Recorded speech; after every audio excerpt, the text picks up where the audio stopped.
ऐसे बहुत सारे वाटर हीटर का इस्तेमाल किया जाता है। सोलर लालटेन। सोलर लालटेन एक ऐसा पोर्टेबल प्रकाश स्रोत है जो सर्व दिशा में शुद्ध सफेद रोशनी फैलाता है। पारंपरिक लालटेन के रूप में बनाए गए इस सोलर लालटेन में प्रकाश स्रोत के रूप में CFL का उपयोग किया जाता है। सोलर फोटोवोल्टिक मॉड्यूल में उपलब्ध बैटरी सूरज की रोशनी के संपर्क में आकर लालटेन को ऊर्जा प्रदान करती है जो मेंटेनेंस फ्री होती है। जब जरूरत पड़े तब वह बैटरी CFL को भी ऊर्जा प्रदान करती है। सौर photovoltaic module, battery, compact fluorescent lamp, प्रभारी नियंत्रक और इन्वर्टर यह सौर लालटेन के प्रमुख पुर्जे हैं। दिन भर धूप में चार्ज करने के बाद इस लालटेन का सलग 3 से 4 घंटे तक इस्तेमाल किया जा सकता है। Solar calculators. सौर ऊर्जा संचालित यह एक ऐसा डिवाइस है जिसमें फोटोवोल्टिक पैनल प्रस्थापित होते हैं और जिसे हम आसानी से अपने हाथों द्वारा उपयोग में ला सकते हैं। 1970 के दशक के अंत में कैलकुलेटर का उपयोग होना शुरू हुआ। इसमें लिक्विड क्रिस्टल डिस्प्ले होता है और वह पावर एफिशिएंट भी होता है। लो वोल्टेज जैसे कि 1.5 से लेकर 2 वोल्ट पर काम करता है।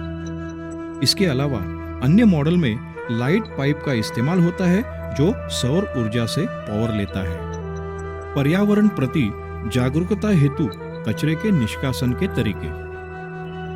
कचरा जैसे घन कचरा, अर्ध तरल कचरा, सड़ने वाला या गैर सड़ने वाले कचरे को अलग करके उसे अलग अलग कंटेनर में भरकर उपयुक्त जगह पर निष्कासित करें।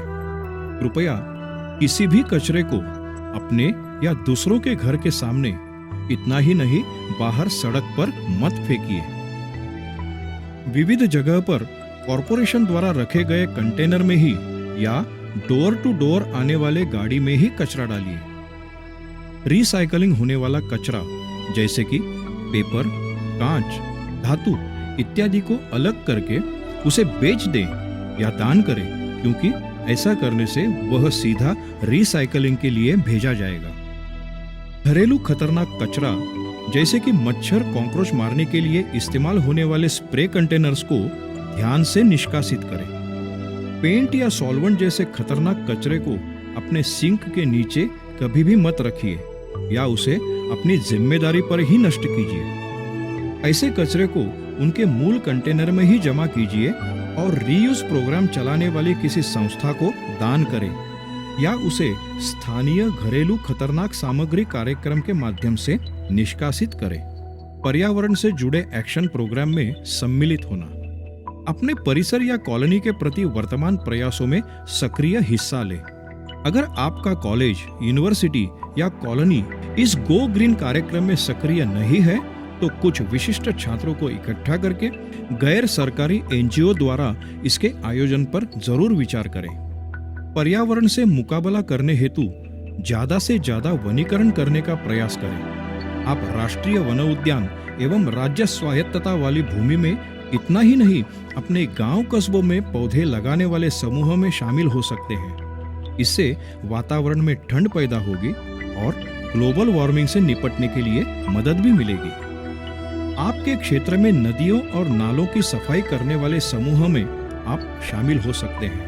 अगर ऐसे कोई कार्यक्रम का आयोजन नहीं होता है तो आप खुद ही इसे शुरू कर सकते हैं। बढ़ती हुई जनसंख्या और संसाधनों की खपत में घातक वृद्धि की गंभीरता को समझने हेतु अपने मित्र परिवार से जरूर बात करें। वन्यजीव निवास स्थान एवं प्रकृति संरक्षण हेतु काम करने वाले संगठनों में आप समर्थन दे सकते हैं। अपने घर और आसपास के लिए कुछ महत्व की सूचनाएं। आप खरीदारी के लिए ऐसी जगह चुनें जो आपके घर या कार्यालय से बिल्कुल नजदीक हो, जिससे आपके आने जाने का समय बच सके।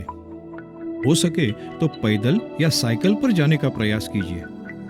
अगर आपको अपने घर का हवा प्रदूषण कम करना है तो खाना पकाते समय किचन में या नहाते समय बाथरूम में एग्जॉस्ट फैन का इस्तेमाल जरूर करें। आपको अगर अपने चाहने वाले को या दोस्तों को कुछ उपहार देना हो तो कुछ वस्तुओं की जगह स्वयं को ही पेश करो। जैसे उनके लिए रात का खाना पकाएं या किसी पार्क में उन्हें घूमने ले जाएं या उनके घर जाकर उनका हाथ बटाएं। ऐसा करने से उपहार में दिए जाने वाले वस्तुओं के आवरण रूप पेपर का कम से कम उपयोग हो। अपने खुद के भोजन हेतु अपने ही घर के पिछवाड़े में ऑर्गेनिक कंटेनर गार्डन शुरू कर सकते हैं। इससे आपका स्थानीय स्टोर्स में आना जाना कम होगा। पर्यावरण पर प्रभाव कम करने के लिए इससे जरूर लाभ मिलेगा। आप इस तरह सब्जियों का उद्यान भी शुरू कर सकते हैं। अपने बगीचे में या लॉन पर जैविक उर्वरक और प्राकृतिक कीटनाशक का ही प्रयोग करें। जहां तक बगीचे के पौधों का सवाल है तो उन्हें टिपक सिंचन यानी ड्रिप सिंचन से ही पानी दें। ऐसे पेड़ या पौधों का चयन करें जिनकी वृद्धि के लिए कम से कम पानी का इस्तेमाल हो सके। ऐसी खुली दीवारों की तरफ पेड़ या लता उगाएं जिनकी वजह से घर का अंदरूनी तापमान ठंडा रहे, जिससे एसी या पंखों का कम से कम इस्तेमाल हो सके। ध्वनि प्रदूषण को कम करने के लिए आप संगीत को लोअर वॉल्यूम पर ही सुने, जिससे आपकी सुनने की क्षमता पर विपरीत परिणाम न हो और दूसरों को भी उससे तकलीफ न हो। जल संरक्षण और जल प्रदूषण की रोकथाम। जल प्रदूषण कम करने हेतु रसोई के कचरे को जैविक खाद के रूप में इस्तेमाल करें। प्लास्टिसाइजर्स की जोखिम से बचने के लिए पर्यावरण के अनुकूल सफाई के पदार्थ प्लास्टिक बोतल में ही रखें। जल प्रदूषण कम करने हेतु गैर फॉस्फेट डिटर्जेंट का ही प्रयोग करें। एंटीबैक्टीरियल युक्त साबुन का प्रयोग न करें। वर्षा जल संचयन यानी रेन हार्वेस्टिंग प्रणाली का प्रयोग जरूर करें। जरूरत न होने पर नल तुरंत बंद कीजिए और लीक होने वाले नल की मरम्मत तुरंत करें। अपने घर के कमरों में हमेशा कॉम्पैक्ट फ्लोरोसेंट लाइट का ही इस्तेमाल करें। दूसरे बल्ब की तुलना में यह 75% कम ऊर्जा का उपयोग करती है, जिससे ऊर्जा की बचत होती है और प्रदूषण भी कम होता है। पर्यावरण की दृष्टि से आप सही है या गलत, इस विषय में पर्यावरण वैल्यूज की आप एक सूची बनाइए। उदाहरण के तौर पर पानी की बर्बादी करना गलत है इत्यादि। जब आप एसी, फ्रिज जैसे इलेक्ट्रॉनिक उपकरण की खरीदारी करते हैं तब एनर्जी स्टार प्राप्त उपकरण ही खरीदें। मार्केट में यह ज्यादा एनर्जी एफिशिएंट के तौर पर उपलब्ध है। आप खरीदारी के लिए ऐसी जगह चुनें जो आपके घर या कार्यालय से बिल्कुल नजदीक हो, जिससे आपका आने जाने का समय बच सके। हो सके तो पैदल या साइकिल पर जाने का प्रयास करें।